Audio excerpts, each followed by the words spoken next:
ये है brand new Hyundai Verna जिसकी प्राइस 12.98 लाख से 20.60 लाख तक है ऑन रोड मुंबई। ये जो कि 1.5 टर्बो पेट्रोल मैनुअल है, इसकी प्राइस 18.98 लाख है। ये जो कि टर्बो है, इसीलिए इसमें कुछ एडिशनल फीचर्स दिए गए हैं, इसके अंदर भी और इसके बाहर भी। लेकिन टर्बो रेड में नहीं लिखा हुआ है, क्यों? ये जो ओपनिंग है यहाँ, ये सिर्फ टर्बो वेरिएंट्स में है ताकि इंटरकूलर में अच्छे से हवा जा सके। दिखने में थोड़ा वियर्ड है। टर्बो में ब्लैक इंसर्ट्स है स्पोर्टी फील के लिए, जैसे कि अलॉय व्हील्स पर जिसे डायमंड ट्रीटमेंट मिला है, लेकिन वाव नहीं लगता। टर्बो वेरिएंट्स में रेड कलर्ड ब्रिक कैलिपर्स भी है, sportier looking all black seats जो कि ऑब्वियसली कैबिन को गर्म कर देगी इस हॉटिश क्लाइमेट में। सीट्स पर रेड इंसर्ट्स और डैशबोर्ड भी ऑल ब्लैक फिनिश में है स्पोर्टियर अपील के लिए। वो डुअल टोन ट्रीटमेंट की तरह नहीं है जो एमपीआई वेरिएंट्स में है, लेकिन ये ब्रांड न्यू कार है तो इस कार में भी वो नया डिजाइन ट्रेंड दिया गया है कनेक्टेड टेल लाइट का, और वर्ना लिखा हुआ है ठीक इसके अंदर। इसमें कुछ डिजाइन्स है जो याद दिलाएंगे ऑरा के, और इसमें बहुत कट्स एंड क्रीसेस है। इसे देखिए और इसे भी देखिए। अब करते हैं सबसे important test, the fingers of truth. Exhaust actually छिपाया है ठीक इसके नीचे।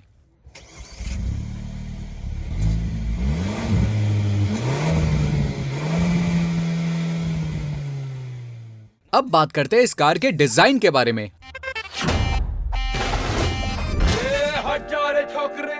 कैसी लगी वरना? बहुत अच्छी। पुरानी वाली देखी है? यस। पुरानी वाली अच्छी लगती थी या नई वाली अच्छी लगती नई थी? वाली। क्या अच्छा लगा? इसमें लैंप्स और हेडलाइट्स अच्छी लगी। सच सच बोलो, मुझे अच्छी नहीं लगी इतनी ज्यादा। अच्छी। आपको अच्छी लगी? यस। ठीक है। साइड से, आगे से, पीछे से कौन सा बेस्ट डिजाइन है? साइड से और पीछे से। अंदर से कैसी लगी? अंदर से भी बढ़िया है। अंदर से देखी भी है। सही बोला। सब अच्छा बोलते रहो तुम लोग। वीडियो में आना इसलिए अच्छा बोलना जरूरी नहीं है। चलो थैंक यू।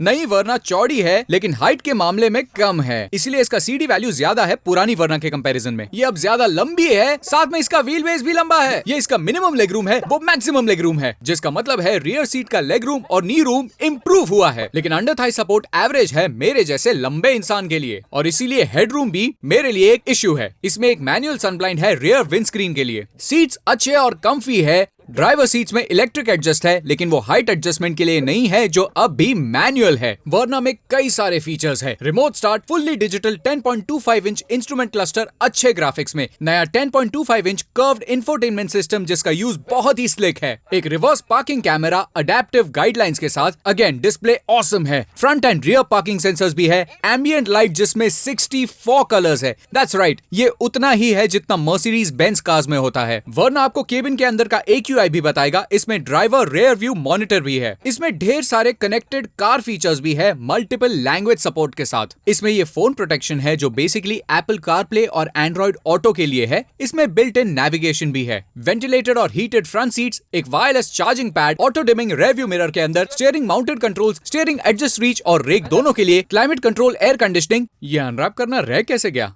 और ये भी एक इलेक्ट्रिक सनरूफ जो पुराने वाले में भी था, इसलिए नो बिग डील। और तो और ये इससे भी ज्यादा खुलता है। Height adjustable front seat belts और awesome 8 speaker Bose audio system, tweeter और एक सबवूफर के साथ जो ऐसा सुनाई देता है।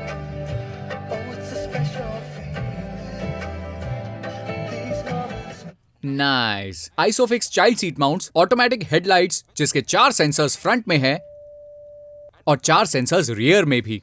Rear AC vents, 2 USB-C charging sockets rear में और एक USB-C और एक रेगुलर USB-A फ्रंट में। इसमें 12 वोल्ट चार्जिंग सॉकेट भी है। Rear dual pockets decent size के है, एक storage compartment rear AC vents के नीचे, मैगजीन पॉकेट्स 2 है, 2 cup holder rear centre armrest में और 2 हैंड ब्रेक के बगल में। कुछ स्टोरेज स्पेस है फ्रंट सेंटर आर्मरेस्ट के अंदर और एक डिसेंट साइज का ग्लव बॉक्स कूलिंग फंक्शन के साथ। लेकिन फर्स्ट एड किट थोड़ा सस्ता है। फ्रंट डोर पॉकेट्स बड़े हैं और 2 बॉटल्स रख सकते हैं दोनों फ्रंट डोर्स में। अनफॉर्चुनेटली सनग्लास होल्डर यहाँ नहीं है। इसमें ये चीज है जिसे कहते हैं स्मार्ट ट्रंक। मेरे हाथ में चाबी है, मैं इसके पीछे आकर खड़ा हो जाता हूँ और ऑटोमेटिकली बूट खुल जाएगा इन 3, 2, 1। ओह ये बहुत फास्ट है, ये ऑलरेडी खुल गया। ये फीचर बहुत काम में आएगा अगर आपकी पत्नी शॉपaholic है। जब आप दोनों के हाथ में कई सारे शॉपिंग बैग्स हो, ट्रंक ऑटो ओपन हो जाएगा। और बूट बहुत बड़ा है, मैं इसके अंदर इजीली फिट हो सकता हूँ, जो कि मैं हो चुका हूँ, लेकिन बहुत कंफर्टेबल नहीं, क्योंकि ऑब्वियसली हाँ यहाँ पर एक लाइट है और स्पीकर्स भी।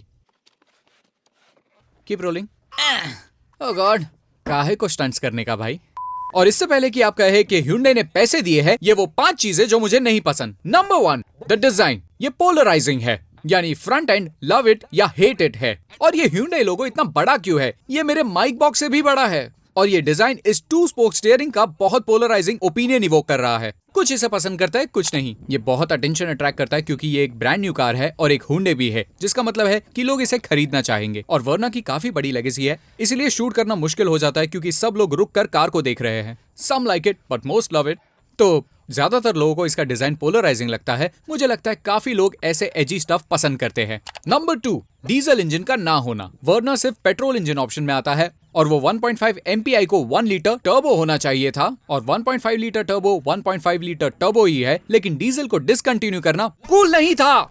नंबर 3, कंफ्यूज्ड वेरिएंट लाइनअप या फिर कंफ्यूज्ड कम्युनिकेशन की क्या फीचर्स ऑफर कर रहे हैं। मुझे पता चला था कि टर्बो वेरिएंट में रेयर डिस्क ब्रेक्स है, लेकिन अपेरेंटली वो सिर्फ DCT में ही है। अब जो मैनुअल चलाते हैं उन्हें इंजन ब्रेकिंग करना पड़ता है ना। मुझे शॉक लगा था ये देखने पर कि रियर डिस्क नहीं है टर्बो पेट्रोल मैनुअल में। व्हाई? इलेक्ट्रिक पार्किंग ब्रेक भी टर्बो DCT वेरिएंट में अवेलेबल है। मैनुअल में फिजिकल हैंड ब्रेक है, लेकिन मैं एटलीस्ट ये कर सकता हूँ। नंबर 4, कुछ सच में बहुत ही फनी कॉस्ट कटिंग, जैसे कि LED की दुनिया में इसके इंडिकेटर्स हैलोजन क्यों हैं और ये रियर में भी है। इसमें फ्रंट फॉग लाइट्स नहीं है, रिक्वेस्ट सेंसर्स भी नहीं फ्रंट डोर्स पर। मारुति एक्चुअली इन्हें ऑफर करती है दोनों फ्रंट डोर्स पर। ये कार 16 इंच के व्हील्स पर चलती है, लेकिन इसका स्पेयर व्हील 15 इंच का है, जो अलॉय भी नहीं है। ये एक छोटी साइज का स्पेयर व्हील है। वाई? रियर सेंटर हेडरेस्ट नहीं है। वाई? क्या रियर सेंटर पैसेंजर का सर नहीं होता? मुझे लगता है होता है। इस कार में ऑटोमेटिक वाइपर्स नहीं है, ऐसा फीचर जो सस्ती कार्स में भी होता है। और ये चाबी काफी पुरानी है। कम ऑन Hyundai, अब हमें एक नई चाबी दे दो। Point number 5, the suspension. ये बहुत सॉफ्ट है, जिसकी वजह से थोड़ा बाउंस होता है जैसे ही गाड़ी हाई स्पीड पर जाए। और हैंडलिंग भी उतनी अच्छी नहीं है पहले से, लेकिन इंप्रूवमेंट है। इवन स्टीयरिंग पहले से ज्यादा अच्छा है, लेकिन एक कार जिसमें 160 हॉर्स पावर है, मैं डेफिनेटली कुछ ज्यादा एक्सपेक्ट कर रहा था। फॉर्चुनेटली कई सारी चीजें हैं पसंद करने के लिए नई Hyundai वर्ना में, ये उनमें से 5 चीजें। Number 1, safety. इस कार में है Hyundai smart sense level 2 ADAS, जिसका मतलब है कि यहाँ एक रेडार है, यहाँ एक कैमरा है और मल्टीपल सेंसर्स पूरे कार में, जो मदद करते हैं लेन कीप असिस्ट में, lane departure warning, automatic emergency breaking, forward collision warning, blind spot assist, reverse cross traffic alert और ADAS फंक्शंस की लिस्ट इस कार में एंडलेस है। वंडरफुल। इसमें स्मार्ट क्रूज कंट्रोल भी है, स्टॉप एंड गो फंक्शनैलिटी और हाई बीम असिस्ट के साथ। 6 एयरबैग्स अब स्टैंडर्ड है सारे ट्रिम्स में। और ये बता दूं कि इस कार को ग्लोबल NCAP ने टेस्ट नहीं किया है, तो मैं रिजल्ट्स का वेट करूंगा कोई जजमेंट देने से पहले। और इसके राइवल्स Skoda Slavia और Volkswagen Virtus को मिला है 5 स्टार रेटिंग्स ग्लोबल NCAP से। एक्चुअली ग्लोबल NCAP से नहीं, लैटिन NCAP से। Cut the shit out Faisal, क्या बोल रहे हो? अपने फैक्ट्स तो सही निकालो। Point number 2, AC and audio controls. चीजें बहुत ही डिजिटल हो गई है, लेकिन फिजिकल कंट्रोल्स कुछ फंक्शंस के लिए बहुत मिस होते हैं, लेकिन उसके लिए Hyundai पर भरोसा किया जा सकता है। ये पैनल यहाँ एयर कंडीशनिंग के लिए है, लेकिन यहाँ एक बटन दबाकर इसको स्वैप किया जा सकता है इन कार एंटरटेनमेंट सिस्टम के लिए। तो ये हुआ ना बहुत ही रेवोल्यूशनरी। अमेजिंग स्टफ Hyundai, ये बहुत अच्छा लगा। Number 3, the quality. इस कार की फिट और फिनिश इम्पेकेबल है। इंटीरियर्स की क्वालिटी फैंटास्टिक है और इसकी हॉर्न भी सुनने में अच्छी लगती है।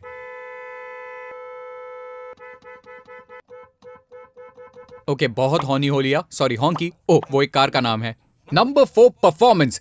वैसे मैं पुराने MPI इंजन का बड़ा फैन नहीं हूं जो Hyundai ने वर्ना में डाल दिया है। वो आसानी से 1 लीटर टर्बो ऑफर कर सकते थे, लेकिन नहीं, उन्होंने और भी पावरफुल इंजन दिया हुआ है। ये है बड़ा 1.5 litre turbo petrol engine 4 cylinder जो 160 हॉर्स पावर प्रोड्यूस करता है। इस सेगमेंट का सबसे powerful 253 newton metres of torque, जिससे ये 0 to 100 किलोमीटर पर आवर तक पहुंचता है 8.1 सेकंड्स में। और क्लेम फ्यूल एफिशिएंसी है 20 किलोमीटर पर लीटर। नाइस।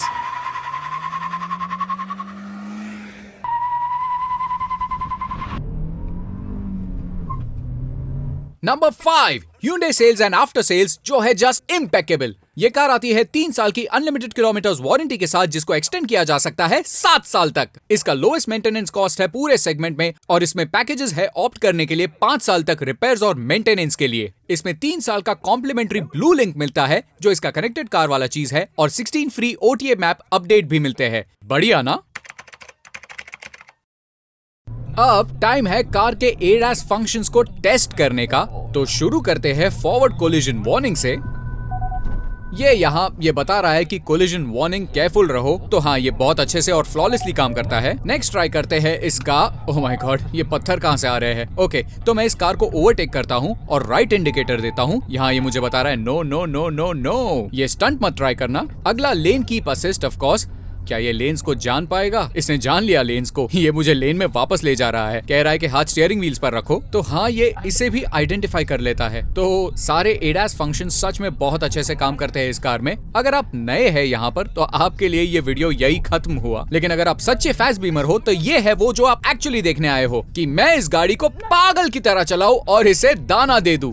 तो मैं क्या करूंगा, मैं इको मोड में ड्राइविंग कंटिन्यू करूंगा जब तक कि मुझे खाली रास्ता नहीं मिल जाता। हाँ, तो सस्पेंशन सुपर डुपर कंप्लायंट है। स्टीयरिंग व्हील थोड़ा वियर्ड है मेरे हिसाब से, बट एनीवेज मैंने खाली रास्ता ढूंढ लिया है। पता नहीं वहाँ बीच में क्या है, जिसका मतलब है drive mode right away into sport. इसमें 3 मोड्स है, इको, नॉर्मल और स्पोर्ट। ट्रैक्शन मोड एक बार दबाने पर इसे डायनामिक मोड में डाल देता है, डायनामिक ट्रैक्शन कंट्रोल। तो ये यहाँ पर, हाँ, traction and stability control limited. मैं इस बटन को दबाकर रखता हूं और ये फिर कंप्लीटली बंद कर देता है। ट्रैक्शन कंट्रोल और ESC भी। फर्स्ट गियर में डाला, मोटर रेव किया। ये सुनो गाइस, ये सुनो, सबसे इंपॉर्टेंट साउंड जो ये कार देती है। 5000 RPM तक रेव किया, 5200 RPM तक गया और फिर 4900 RPM पर आया and off we go. First gear 53 और व्हील स्पिन अपशिफ्ट पर भी। तो ये 96 किलोमीटर पर आवर तक पहुंचा सेकंड गियर में। माय गुडनेस, ये इंजन सुपर पोटेंट है, बहुत स्ट्रांगली पुल करता है और रेड लाइन होता है 6500 RPM पर। तो ये है 1.5 लीटर टर्बो। यस, ये है। मैंने ऑलरेडी इसके स्पेक्स बता दिए हैं, लेकिन वो OG फैंस जो वीडियो यहाँ से स्टार्ट कर रहे होंगे, ये ADAS फंक्शन से साउंड आते रहते हैं। तो मैं बता दूं, इसका 160 हॉर्स पावर, उपसी डुपसी डू, सबसे पावरफुल है इस सेगमेंट में। 253 न्यूटन मीटर्स ऑफ टॉर्क भी बहुत अच्छा है। इसकी वजह है इसमें इतना ग्रंट है, बहुत स्ट्रांगली पुल करता है। माइनर लैग्स को छोड़ दे, एक बार टर्बो किक इन होता है, माय गुडनेस, वो पंच बहुत स्ट्रांग है। जिस तरह ये पुल करता है ऐसा लगता है कि किक इन द पैंट्स मिल रहा है। और गियरिंग भी टॉलर साइड में है। गियर बॉक्स बहुत ही स्लिक शिफ्टिंग है और क्लच भी लाइटर साइड में है, बहुत अच्छे से कैलिब्रेट किया हुआ है। और कॉर्नर्स पर, ओह माय गॉड, ये थोड़ा रोल होता है। मेरा मतलब ये रोल बहुत होता है, तो ऐसा कह सकते हैं कि ये थोड़ा प्रॉब्लमैटिक है। मैंने एक्चुअली इसे सेकंड गियर में डाला हुआ है। थोड़ा सा हॉकिंग किसी को दर्द नहीं देगा। और ये dynamic corner, here we go right, मुझे बिल्कुल फील नहीं होता फ्रंट व्हील्स कहाँ जा रहे हैं। ये उतना डायनामिक नहीं है उस मामले में। मैं बताता हूँ प्रॉब्लम क्या है। इसका सस्पेंशन बहुत सॉफ्ट है, शैसियास को स्टिफन किया गया हुआ है और स्टीयरिंग खुद चलना चाहता है। लेन की असिस्टेंस से मुझे लेन में वापस डाल देता है। तो जैसे मैं कह रहा था, शैसी सॉफ्टर साइड पे है, जो कि अच्छा और बुरा दोनों है। लो स्पीड्स के लिए अच्छा है, हाई स्पीड्स के लिए बुरा है। थोड़ा बाउंसी हो जाता है स्पीड बढ़ाने पर। और फिर इसमें बहुत बॉडी रोल है। स्टीयरिंग इनकंसिस्टेंट है, पहले से अच्छा है, लेकिन centre position, my goodness, it's all for a toss. अच्छा, ये देखिए, मैं आपको दिखाता हूँ ओके, कितना रोल है इसमें। It's just like crazy rolling. तो अगर आप क्विक लेन चेंज करेंगे तो कार बहुत रोली पोली होती है। तो डायनामिक एबिलिटी के मामले में वर्ना अभी भी कहीं नहीं है, ये बहुत दूर है। इससे अच्छा है कि सिटी ड्राइव करे, वर्चुअस भी, स्लाविया भी। तो इस चीज से मैं थोड़ा नाखुश हूँ, लेकिन हाँ, ये ज्यादा कंफर्ट ओरिएंटेड है, स्पेशली सिटी के लिए। सिटी राइड में ये बहुत अच्छी है। ये इंजन एक ओवरकिल है परफॉर्मेंस के मामले में, ये नेक्स्ट लेवल है। ऑब्वियसली वो पागलों की तरह व्हील स्पिन नहीं कर सकते टर्बो DCT में। प्रॉपर मैनुअल को कोई नहीं हरा सकता। Kudos to Hyundai stupid IMT को इसमें नहीं डालने के लिए। मैं थैंकफुल हूँ मैनुअल का, क्योंकि मैनुअल इज अ मैनुअल। ये पागलों की तरह व्हील स्पिन करता है। मैंने टर्न किया और या इसमें अपशिफ्ट पर भी व्हील स्पिन होता है। ये है इसका लेवल ऑफ परफॉर्मेंस। अब वहां सामने एक बम दिखा और लेन चेंज किया तो ये बहुत हिलते रहता है, उतना प्लांटेड नहीं रह पाता। ये सुपर सॉफ्ट सस्पेंशन, पता नहीं क्यों, शायद एनलाइन वर्जन में चीजों को स्टिफन कर देंगे। लेकिन जैसा मुझे दिख रहा है, ये बहुत फास्ट कार है, लेकिन फन कार नहीं है, क्योंकि इसका स्टीयरिंग स्पॉइल स्पोर्ट है। इस 2 स्पोक यूनिट में weight balance has gone for a toss. जैसे कि दिख रहा है, सेंटर में कोई फील नहीं है। एक तरीके से सुपर वेग फील होता है और फिर ज्यादा कॉन्फिडेंस और फीडबैक भी ट्रांसफर नहीं करता। तो परफॉर्मेंस के मामले में माइंड ब्लोइंग और डायनामिक्स के मामले में थोड़ा पुअर साइड पर है ये। तो अभी मैं यहाँ पर हॉल्ट करता हूँ। ब्रेक बहुत अच्छे है, लेकिन टायर स्क्रीच करेंगे। मैं हॉल्ट करने वाला था, लेकिन फिर सोचा आगे करता हूँ, क्योंकि वहां मुझे एक कॉर्नर दिख रहा है, तो मैं वहां जाना चाहता हूँ थोड़ा अग्रेसिवली। मुझे प्यार है इसमें जो endless surge of power available है उससे। In fact here we go. ये जो रोली पोलीनेस दिख रहा है, ये बहुत है इस कार में। बहुत अच्छा है डाउन शिफ्ट अर्ली ऑन करने के मामले में, क्योंकि इसका गियर बॉक्स एक फन यूनिट है। फन इस मामले में कि इसमें वो फीडबैक नहीं है, वो क्रिस्प स्लॉटिंग इन, लेकिन ये सॉफ्ट है। और इसमें वो नहीं है वो जो टाटा और महिंद्रा की कार्स में होता है, नॉची फीलिंग। हाँ, नॉची फीलिंग नहीं है इसमें थैंकफुली। तो फन कार टू ड्राइव, चीजों को स्टिफन करना होगा। ग्रिप लेवल्स अच्छे हैं, लेकिन व्हील स्पिन पागलों की तरह होता है। जो परफॉर्मेंस इसे देना होगा, जैसे कि ये देखिए, हाँ, ये इस तरीके का पागलों जैसा व्हील स्पिन करता है बिना किसी कारण के व्हाटसोएवर, क्योंकि 253 न्यूटन मीटर्स इज मैड। 0 से 100 किलोमीटर पर आवर 8.1 सेकंड्स में। क्या है 8.1 सेकंड्स? ये बहुत फास्ट है, सच में ये बहुत बहुत बहुत बहुत बहुत फास्ट है। And that's the point. यहाँ पर है मल्टी इन्फॉर्मेशन डिस्प्ले जो इसको ब्राउज कर रहा हूँ। ये दिखा रहा है कंपास, टायर प्रेशर मॉनिटर और ADAS फंक्शंस भी। तो ये बहुत अच्छा है, रियली लाइक दैट। और ये है मेरा फेवरेट कॉर्नर। तो मैं क्या करूंगा, मैं यहाँ हॉल्ट करूंगा, पहले गियर में डाला, मोटर रेव किया and off we go. Proper wheel spin 6200 RPM red line. क्या मैंने पहले 6500 आरपीएम बोला? मैं बहुत गलत था। ये थोड़ा सा भी कॉन्फिडेंस इंस्पायर नहीं करता है इसे पुश करने के लिए। Oh my God, rear balance out of line जा रहा है। तो ये उस मामले में उतना डायनामिक नहीं है। ये गाड़ी सिर्फ 141 किलोमीटर चली है, मुझे मिली तब अंडर 100 किलोमीटर थी शायद, तो मैं इसका परफेक्ट रनिंग कर रहा हूँ। फ्यूल एफिशिएंसी के मामले में 789 किलोमीटर पर लीटर मिल सकता है अगर आप इस तरीके से ड्राइव कर रहे हैं तो। और अगर सेनली ड्राइव किया तो 10 to 12 किलोमीटर पर लीटर एक्सपेक्ट करते हैं सिटी में, जो कि अच्छा है। और हाईवे पर 13 to 14 किलोमीटर पर लीटर तक स्ट्रेच कर सकते हैं, जो अगेन बहुत अच्छा है इंडीड। परफॉर्मेंस माइंड ब्लोइंग है। I love the way this engine pulls. ये बहुत रीअश्योरिंग है, इतना फन है। ये बहुत अच्छी कार और फन कार है, सच में मेरी बात मानिए। Minus the steering and chassis balance, यहाँ पर Hyundai को जरूरत है कैचअप करने की। एक्चुअली कैचअप की जरूरत नहीं है, क्योंकि मैंने ड्राइव की है i20N जिसमें भर भर के पावर है और एब्सोल्यूट मैच स्टिफनेस। वो कार को स्टिफ बनाना नहीं चाहते in the interest of comfort और सॉफ्ट सस्पेंशन और भी सब। एक बम के ऊपर जाइए और आपको फील होगा। मैंने उसे अवॉइड किया क्योंकि वो एक बहुत बड़ा क्रेटर था रास्ते पर। मुझे लगता है कि बहुत लोग ऑप्ट करेंगे 1.5 लीटर DCT बॉक्स उसकी कन्वीनियंस की वजह से, और उसमें थोड़े बहुत और फीचर्स भी होंगे, जो कि अच्छी बात है। हाँ, नाइस। एनीवेज, ओके, अभी थोड़े से बैड पैच ऑफ रोड से गुजरना होगा। No problem at all. Diesel फिर भी मिस होगा क्योंकि इससे कोई फर्क नहीं पड़ता कि इसमें 253 न्यूटन मीटर्स ऑफ टॉर्क है। इसमें वो डीजल का टॉर्क रश नहीं है। ओके, यहाँ हमेशा कोलिजन वार्निंग दिखती है क्योंकि वो डीजल इंजन में obviously instant torque lower down the rev range मिलता है और उसके बाद वो एक लैग अच्छा पुशबैक देता है और वो फ्यूल एफिशिएंसी को कार से निकालता नहीं है। यहाँ अगर अग्रेसिवली ड्राइव करेंगे तो टर्बो कहेगा हाँ पावर चाहिए ले लो, लेकिन आपको पे करना पड़ेगा फ्यूल एफिशिएंसी के फॉर्म में, और मैं उस चीज से खुश नहीं हूँ। डायनामिक पावर ना ऑफर करना एक किस्म की मिस्ड अपॉर्चुनिटी है, बट आई एम श्योर कि उसे एन लाइन में कवर कर लेंगे एक लाउडर एग्जॉस्ट और कुछ कॉस्मेटिक ट्वीक्स के साथ। ऑल्दो उन्होंने इसमें एलॉय व्हील्स डाल दिए हैं और रेड ब्लैक कैलिपर्स, तो वो और क्या करेंगे। और ये बाउंसीनेस देखो, ये बाउंस होता है हाई स्पीड्स पर। सॉफ्ट सस्पेंशन एक कंफर्टेबल राइड का सोल्यूशन नहीं है क्योंकि वो एक सर्टेन एक्सटेंट तक चलेगा, उसके बाद you are like now what. बाहर हाईवेज पर ज्यादा स्पीड पर या हाईवे स्पीड पर ये रास्ते से चिपक कर नहीं रहने वाली, आप समझ गए। कुछ और बम्प्स हमारे रास्ते पर, ये रोड बम्प से भरा पड़ा है और ये एक और आया और ये अंदर आप जोल्ट फील कर सकते हो, तो मेरे हिसाब से ये डेफिनेटली बेटर हो सकता था। हॉर्न इसे मैंने पहले भी बजाया है, इसका साउंड अच्छा है। और एक और बम्प आया। हाँ, सस्पेंशन थोड़ा नॉइजी हो सकता है।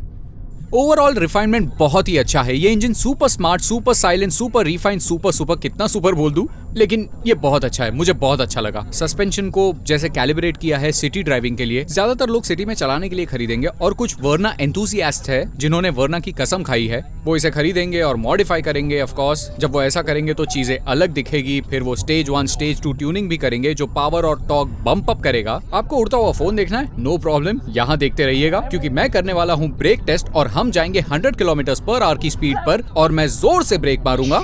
और अब ब्रेकिंग टेस्ट का टाइम है, मैं 110 पर हूं और अब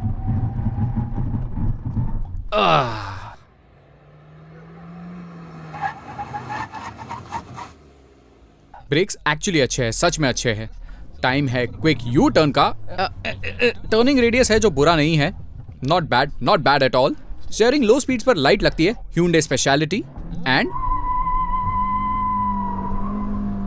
हाँ, ये इसका तरीका है व्हील स्पिन होने का। ये एक व्हील स्पिन फ्रीकिंग मॉन्स्टर है। सो गाइस, ये था मेरा व्लॉग Hyundai Verna पर। नया Hyundai Verna 1.5 litre turbo manual वाला, और इसमें है 1.5 लीटर रेगुलर पेट्रोल इंजन भी, जिसमें है 115 हॉर्स पावर और 144 न्यूटन मीटर टॉर्क भी। हाँ, 8 रेड लाइंस करीब 6500 आरपीएम पर ये सीवीटी है, तो ऑब्वियसली वो रबर बैंड इफेक्ट है। ड्राइव करने में इतना स्प्राइटी नहीं लगता, इनफैक्ट अभी तक 100 किलोमीटर पर आवर पहुंचे भी नहीं। तो हाँ, परफॉर्मेंस बहुत अच्छा नहीं है, ये थोड़ा सा बमर है। 1 लीटर टर्बो 1.5 लीटर एमपीआई से बेहतर है फॉर श्योर। ड्राइविंग कैरेक्टरिस्टिक्स के मामले में मोर और लेस सेम ही है, लेकिन ये एक ऑटोमेटिक है तो ऑब्वियसली इसे अग्रेसिवली लॉन्च नहीं कर सकते। इसमें उसी लेवल का टॉर्क नहीं है जो दूसरे इंजन में है, व्हील स्पिन नहीं है, कुछ भी उस तरह का नहीं है। लेकिन इसमें पैडल शिफ्टर्स है, ये किसी भी चीज का मैनुअल कंट्रोल नहीं देती है। ये डेफिनेटली एक एवरेज इंजन है, इसे वही खरीद सकता है जो ड्राइविंग के बारे में केयर नहीं करता या कार या उसके फन के बारे में परवाह नहीं करता। वापस चलते हैं टर्बो पेट्रोल में, because I love that. Regular petrol engine भी जिसमें 115 horse power 144 newton metre torque है, उसे भी अवॉइड करें। अगर आप टर्बो ले सकते हैं तो ले ले, क्योंकि टर्बो जैसा कोई नहीं है। Turbo is a turbo is a turbo. Motor rev किया, इसका व्हील स्पिन क्रेजी होता है, थोड़ा भी रेजिस्टेंस नहीं है। ट्रैक्शन कंट्रोल सिस्टम से चेसी थोड़ा वाइब्रेट हुआ, ये परफॉर्मेंस देता है।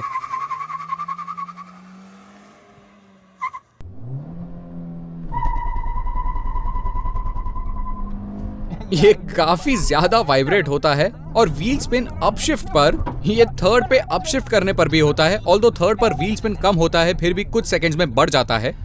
अब ऐसा है कि क्या कैसा है मैं भूल गया।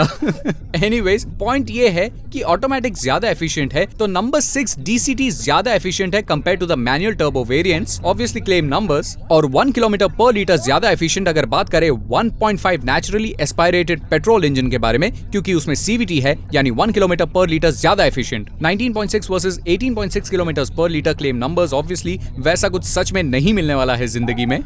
तो अभी यहाँ हॉल्ट करता हूँ, और इस वीडियो में फाइनल बार लॉन्च करने के लिए, अगर ये व्लॉग अच्छा लगा तो इसे थम्स अप दे, यानी लाइक बटन दबाए, और पेमी को चेकआउट करना ना भूले। And here we go.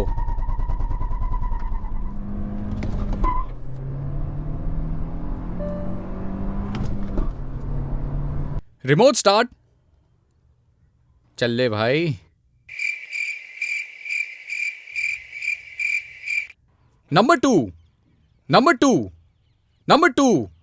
Number two आ जाएगी अगर इतनी बार बोलूंगा तो।